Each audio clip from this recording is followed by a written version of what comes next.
South San Francisco. This is Rich Lee, your podcast host and producer, as well as your assistant city manager.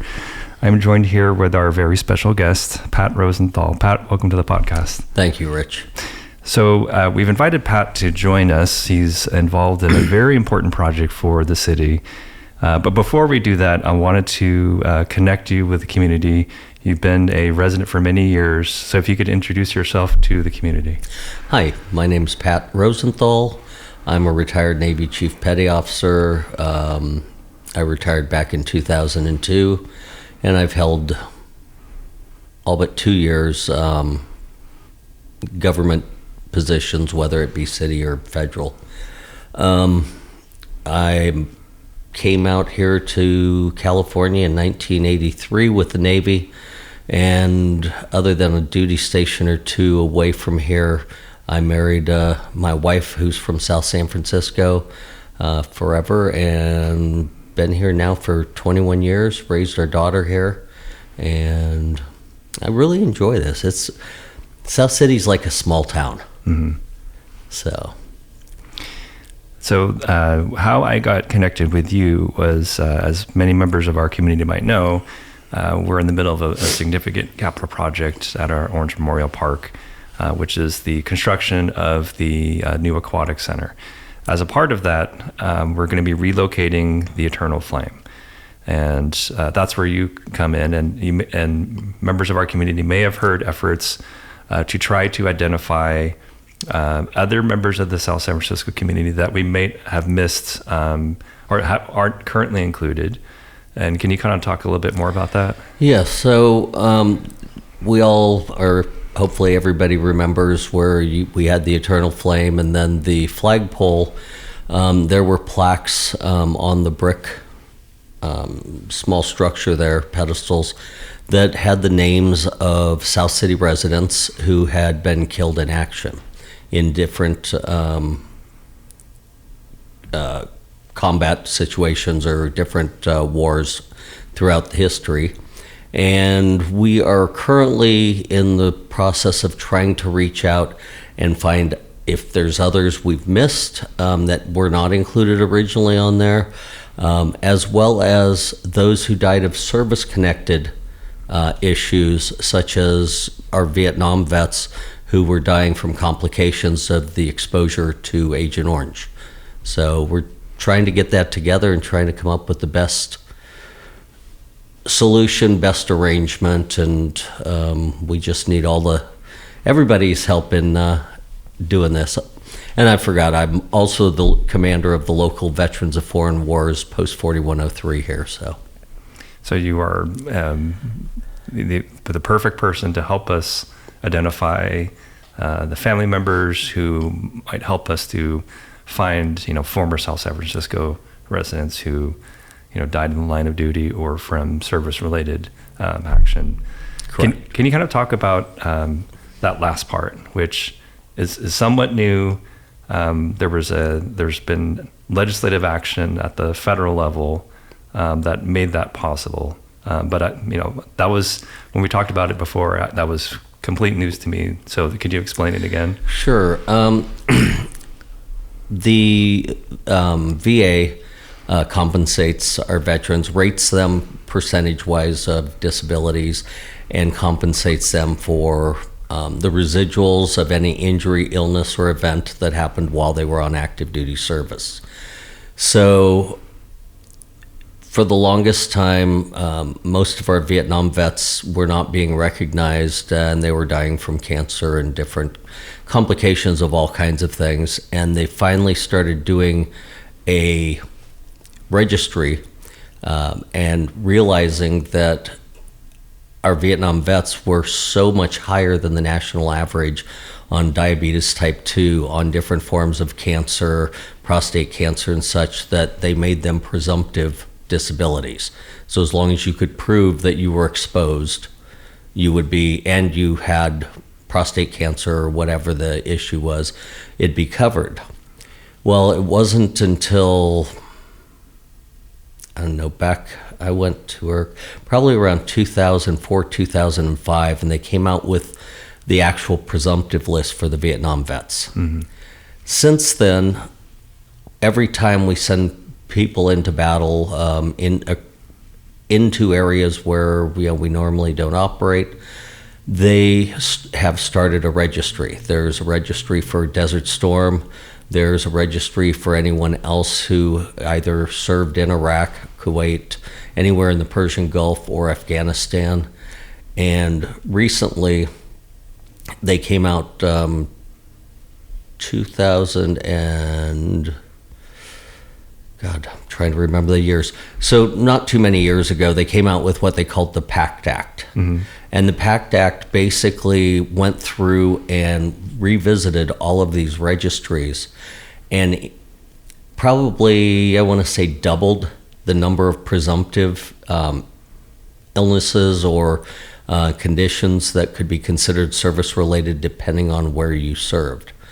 And with that, I mean, we probably increased the base of those of the VA, those who were eligible for VA benefits and VA healthcare. We probably increased that by 30%.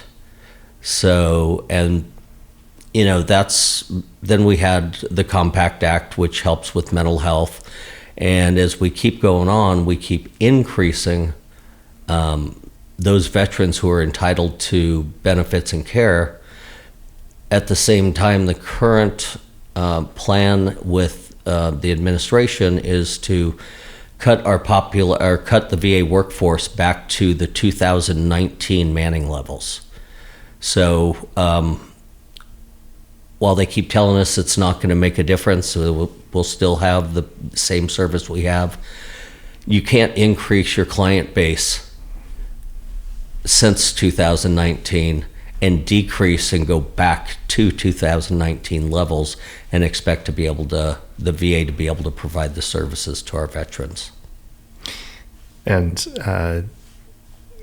one of the things that you said that hit home for me was, in your involvement in the VFW, but also the VA, there's a fair percentage of veterans that are homeless. And I guess it's a question in my mind if we're trying to, the PACT Act, I can't recall what year that was passed by Congress, but that change for those that aren't connected to the VA or aren't connected to other organizations that can inform veterans of these changes in law. How do you make connections with those that are kind of disconnected with general society? You get out on the streets and go walking along and talking to people, finding out if they're veterans. And we have a lot of people out there homeless folks that'll tell you they're a veteran, mm-hmm. thinking you're going to get a handout. Right. But by just giving them that information, because information is power. And a lot of these folks, when they left the military, were basically told they'd come back from a deployment, especially as many reservists as we've deployed over the years.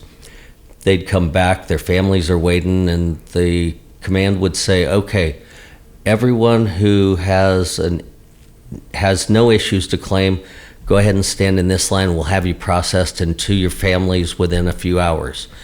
And then they'd say, anybody who thinks they have a condition that needs to be reviewed or a disability they've developed during this deployment, go ahead and stand in that line, and over the next couple weeks, we'll get you examined, and hopefully you'll be able to go home in a couple weeks.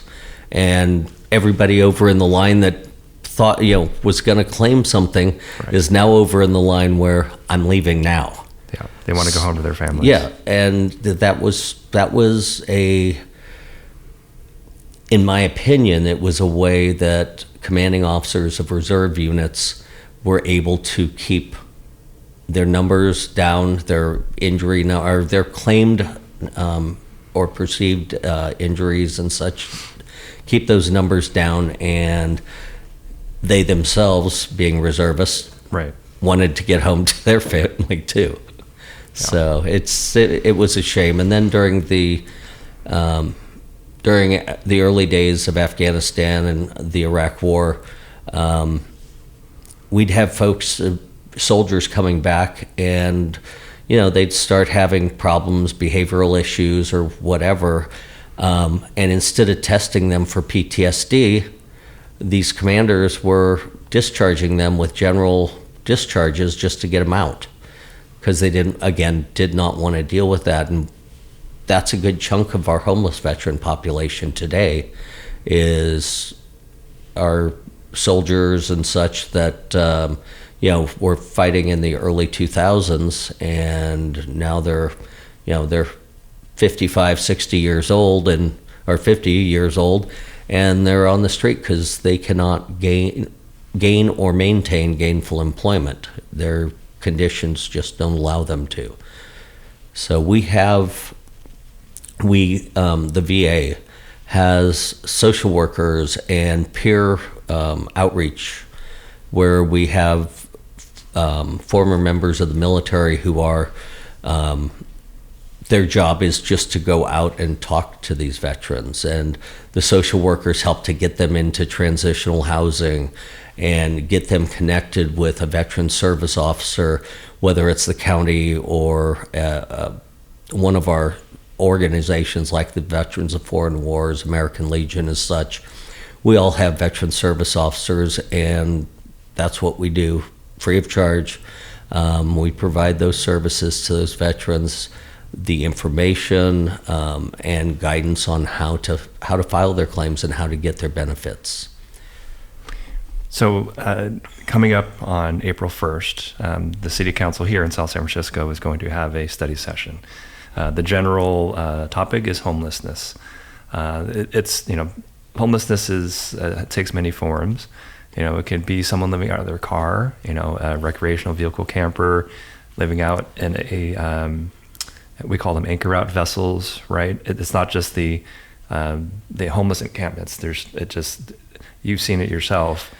I'm curious, there's so many government agencies that are trying to address this. I mean, the County of San Mateo taking a functional zero strategy for trying to address homelessness. They've been applying for Project Home Key money to purchase hotel sites to convert them into transitional housing or sometimes permanent housing. How do you, in your capacity and frankly your passion, how do you engage with various government agencies to make sure that veterans' perspectives and veterans' rights are heard and seen? Well, myself personally, I'm involved with Veterans Village over in Colma and such, but I go to council meetings, I go to county council meetings. We have a San Mateo County Veterans Council now that we communicate with them, and then they advise the supervisors for needs and different things that we have and programs that are coming out, so that the city leaders, the county leaders, the state leaders can be fully informed of what's going on. CalVet is a great organization and it's a state-run organization, but they are able to advise the state legislatures on the different things that are going on and what we're going to do to help with those. I think the most successful things I've seen is like Veterans Village, where Mercy Housing partnered with the San Francisco Catholic Diocese. Catholic Diocese bought the property where the old pump station is out on Mission Road, and then they leased it to Mercy Housing for $1 a year for 100 years. Right. And they were able to build a 64 unit apartment section there and living. And then they using the social workers to bring people who get people into transitional housing, and then bringing them over and getting them into Mercy Housing or Veterans Village Mercy Housing. And it's just a great successful program. Do they pay rent? Yes. However, depending on what their income is, if it's Social Security or Social Security and their VA compensation or different things, they pay 30% of their monthly income for rent. Doesn't matter if they make $5,000 a year or $5,000 a month or $500 a month. It's still only 30%. So, and then they make sure that they've got, toiletries and such. We engage with Trader Joe's. Trader Joe's is over at Veterans Village every Friday doing anything that would expire, say, in the next month or what they'd be purging off of their shelves. They're giving away to the veterans over there, and they hold the guys and 2 women that live over there come down, and they actually get to go shopping, and they get so many items the first time around, and if depending on what's left, and up at the Elks Lodge here in South City, along with the VFW, we have a year-round food drive. So we contribute to that, and I don't know. It's it is my passion. When my wife used to ask me, well, how many folks are you helping right now with their claims? And I'd be like, I got maybe 35, 40.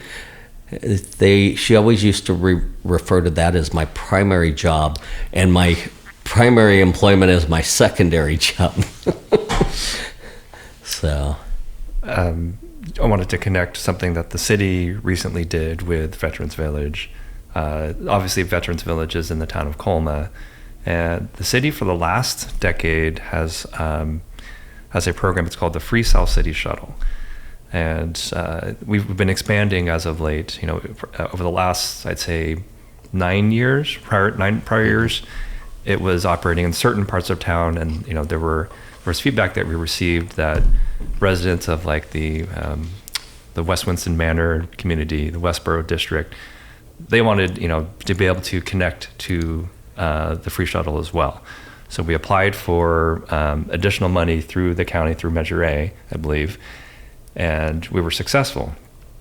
And there's that Veterans Village is literally just right across the boundary, and there was you may have been involved, but there was an interest for residents of Veterans Village to also be able to connect to the shuttle, because the shuttle goes right through important parts of town, Kaiser, the Library and Parks and Recreation Center, City Hall, etc.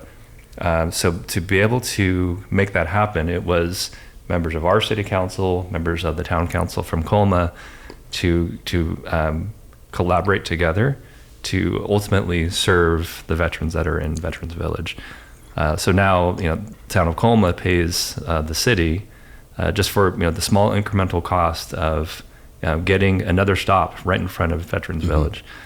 I do want to kind of dig into, what is it, and that you called it your passion, or I call it calling in life, right?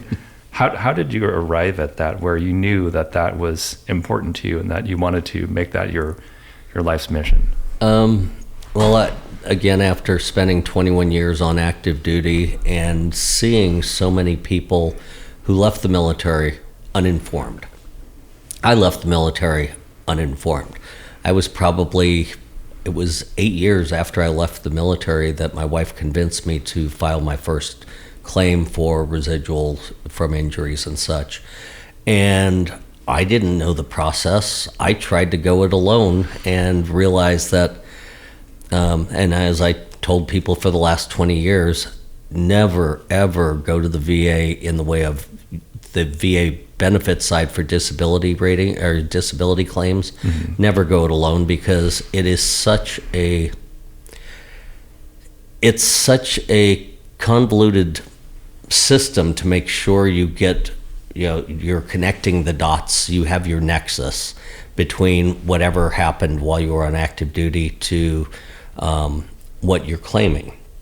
And while we may look at it and think that's obvious, the electronic gatekeepers aren't letting it through, or whoever's reading it just isn't seeing those key things. So after going through that and waiting 3.5, almost 4 years for my claim to be resolved, and that was not on appeal.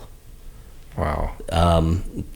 I worked with different representatives and such. I'd go to the town council or the town hall type meetings that Jackie Spear and Barbara Lee would do at the War Memorial Building and different things. And we were constantly trying to advocate for a better system. When they went paperless and got rid of all of the big old, what they used to call C files, the system picked up. It was, 2 years. And then when I was working as a veteran service officer for the Veterans of Foreign Wars as an employee, we had it down to where if you didn't put 10,000 things on your claim, and we kept it to a certain amount on each claim, and we assisted you in creating that nexus so that we could tell the story on how you went from here, point A to point D, and how the nexus that connects them. And we had it down to around 6 to 8 months from the time they filed their claim to the time they had their rating.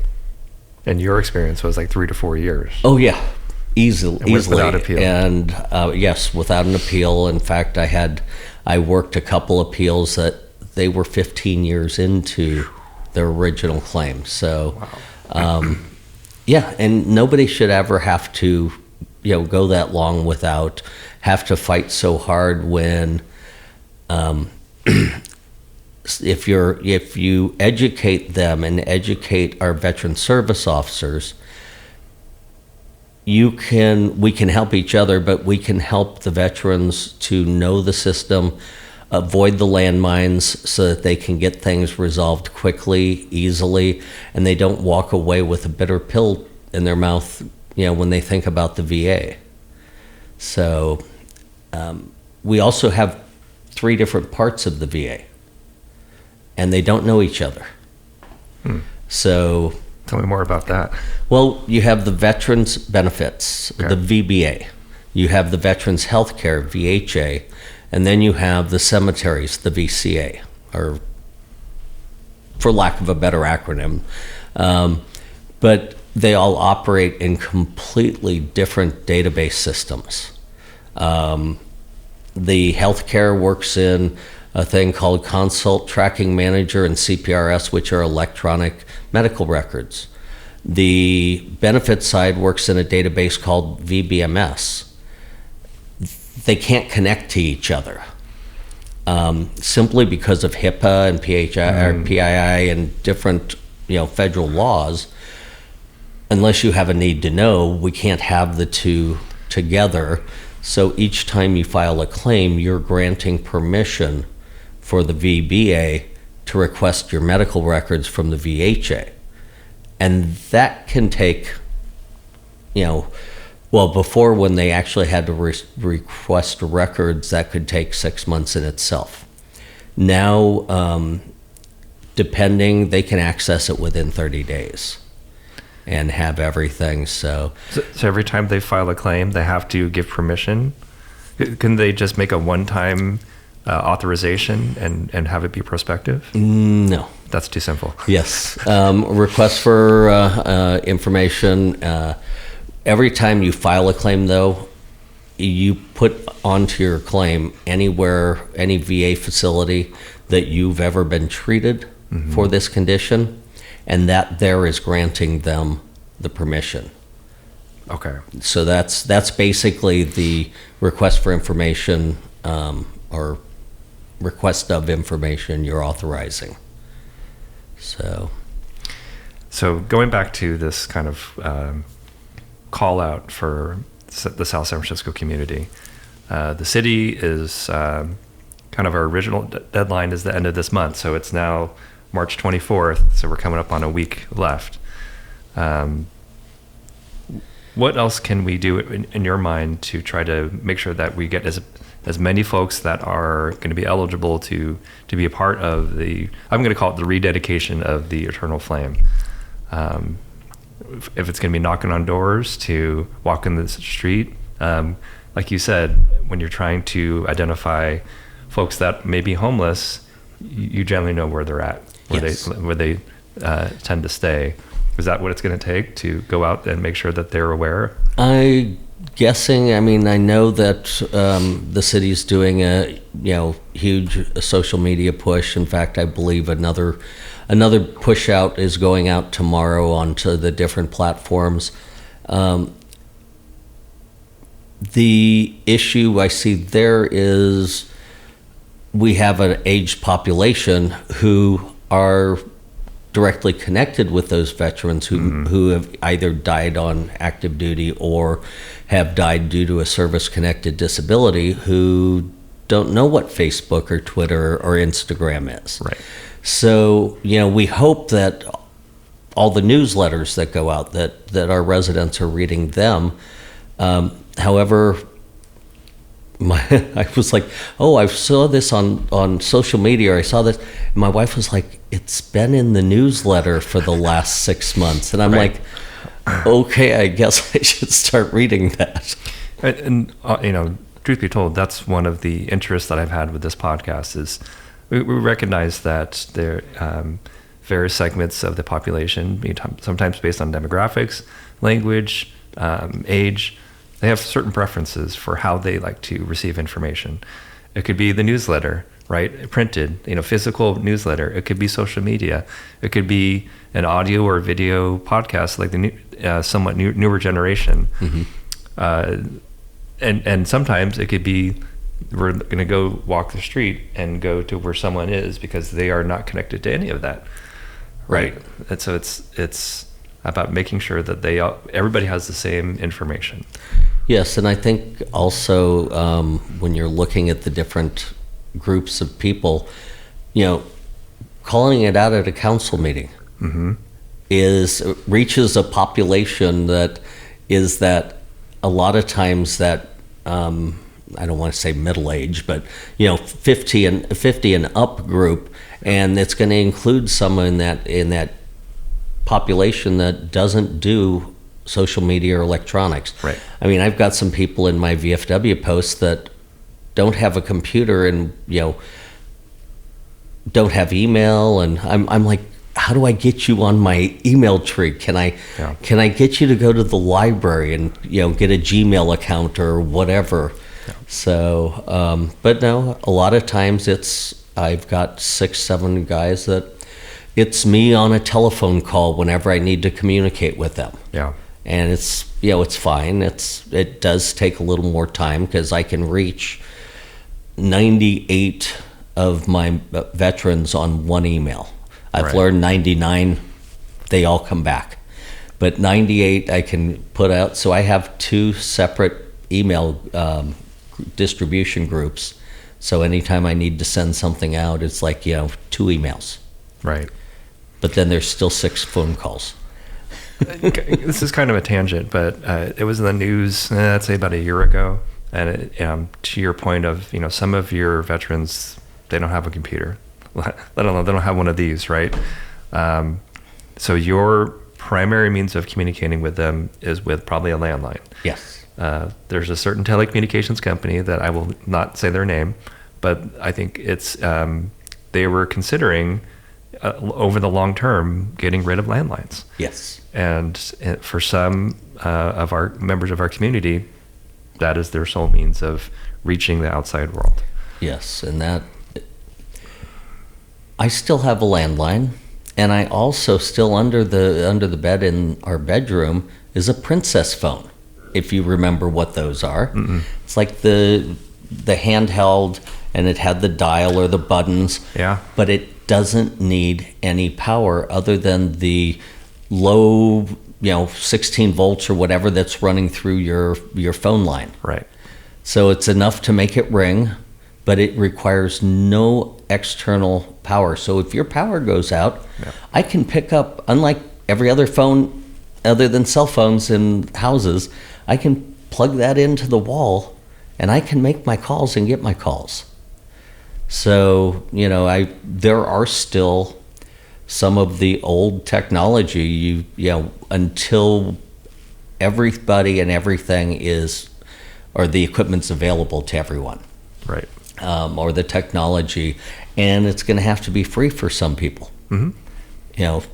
it may sound like a social program, but I'm sorry, we've got a lot of seniors who couldn't afford one of these cell phones. They couldn't even afford it as a track phone. Yeah. So, yeah, it's, how do you get out there, or the idea that they were going to eliminate them until each community has cell 911. That's also not a realistic goal. When I am somewhere and I dial 911 on my cell phone and I get the highway patrol who then transfers me to the sheriff's department, and each one of them wants to know everything about this call, and then they finally transfer me to South San Francisco PD or fire department. I'm like 25 minutes on that phone explaining it to each group. I could have walked over to the fire station and called, sounded the alarm. Right. It's one of the reasons why I've got the dispatch direct number on my phone. Yes. And for the members of our community, text to 911 is a feature that we have. So if for some reason, you can't make a call, you can text the information. Got it. And be careful with these new phones, because I can't tell you, I think 3 times I have mistakenly called 911 as I was powering off. I put my finger down and swiped the wrong thing. Yeah. And then, of course, when I power back up, I'm got 3 left messages, and I'm calling the non-emergency number dispatch, going, "I apologize. This is 650 yada yada yada." Yeah. That was a misdial. Right. So you can see I'm wearing an Apple Watch. I was walking my youngest son across the street, and I think he had his hand on my wrist. And one of the buttons here, if you hold it down for, I think it's like 3 seconds, it automatically calls 911. So I'm about halfway across the street, and I hear, "What's your emergency?" I'm like, oh my gosh. And I did the same thing. I'm so sorry. That was inadvertent. As long as they know that it was an accident, then, they'll excuse you. Yes. But, so I one more thought that came to mind. And again, going back to, this is your passion, right? This is kind of one of your callings in life. What is something that, in your mind, like you'll never forget, like perhaps it was a veteran that you had helped, almost like a testimonial for you in the work that you're doing, that you'll, a veteran that you helped that you'll never forget? I had a veteran who had glioblastoma, brain tumor, and wife, he'd been married for like 4 years, had a 2-year-old son, and it was a foregone conclusion that they could not save him. At some point, he was going to pass because of that tumor. And they had tried to file, I don't know, with another organization or with, tried to do it on their own through the VA's website, va.gov or whatever it was. But I got him and his wife, sat him down, and started interviewing. Now, some people, some veteran service officers, have to get so many people through in a day. Yeah. So they wind up an egg timer, 30 minutes. Oh, wow. And it's like, I should be able to get everything. I sat there with this family for about 3 hours. Wow. And just going through what he did in the service and what, where and this and that.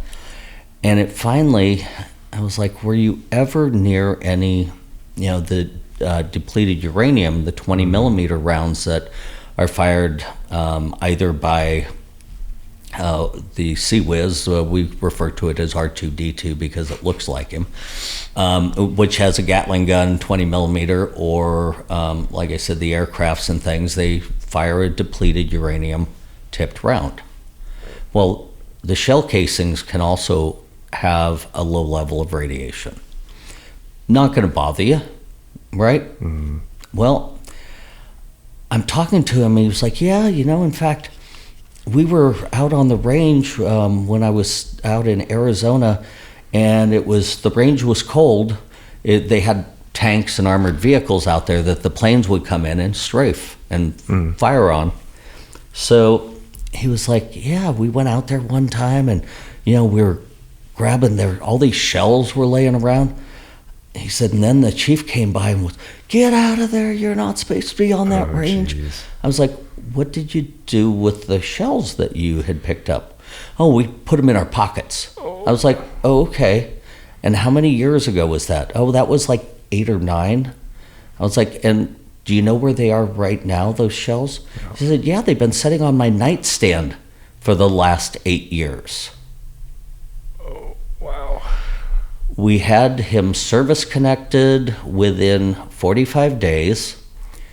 VA was paying all the medical and everything and getting him to specialists. Yeah. And then as soon as he did pass, I was able to file or have everything ready to go and filed to where his spouse received what they call DIC, Dependents Indemnity Compensation.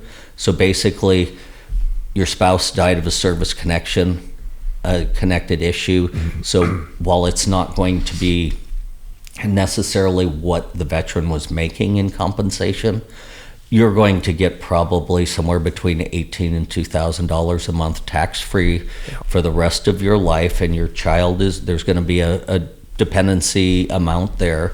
So that was huge, but it was all only because I was able to stop and take my time and actually care about what I was doing instead of pushing them through using an egg timer. Yeah. But I mean, one thing I would tell every veteran out there, number one, if you say, well, I don't deserve it, or I really don't need it, and there's other soldiers and other veterans that could use it more. Number one, there's enough to go around. Number two, Social Security and Medicare are going to go bankrupt before they quit compensating veterans. And never go it alone. You can make an appointment with the County Veteran Service Office. You can call any one of the veteran service organizations, American Legion, AMVETS, Veterans of Foreign Wars, Disabled Veterans of America. I mean, there's a number of them out there. Contact them, get connected with their veteran service officer, and let them guide you through the process. It will save you a whole lot of rejection and having to refile an appeal going forward. So one thing I should have started the podcast off with was to thank you for your service. Oh, that's fine. It was a job. Yeah. But moreover, the service that you're providing to your fellow veterans, obviously it's in your heart and a part of your service to your fellow man. Yes. And women. Yes. So I want to thank you for joining us on the podcast. And thank you for inviting me. Absolutely. And thank you for the work that you're doing in helping us to find community members and families that should be a part of the rededication of the Eternal Flame. Yes, and trying to get those who we don't or haven't recognized previously on these plaques and such, to get them as part of the rededication, because as we move the main entrance for Orange Park, mm-hmm. the intent is to have a reflective area as we're going through there, maybe even benches where you can sit down and look at the names on the plaques or engraved in the wall, whatever it winds up looking like. And I mean, everybody who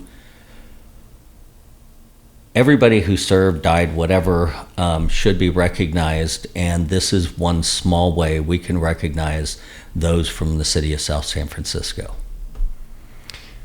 So again, thank you for joining me, and look forward to seeing you when we do our rededication. Okay, thank you very much. Thanks.